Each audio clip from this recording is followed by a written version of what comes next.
Perjalanan garam cap kapal menjadi garam beriodium terpercaya. Di hamparan laut Indonesia yang luas, tersimpan berjuta-juta harta karun alam. Salah satunya adalah garam. Laut bukan hanya menyimpan kekayaan, ia juga mengandung kotoran dan mikroorganisme berbahaya bagi tubuh. Karena itu, garam yang kita konsumsi harus melalui proses yang higienis dan terjamin. Garam cap kapal melalui tahap penyaringan yang ketat. Dicuci hingga 5 kali.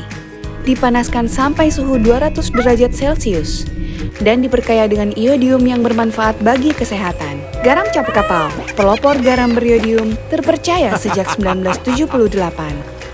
Di pabrik modern, garam cap kapal beriodium dikemas dengan higienis, siap dikonsumsi dengan aman oleh keluarga.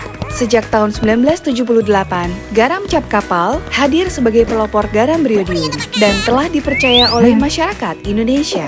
Garam cap kapal, jangan salah pilih.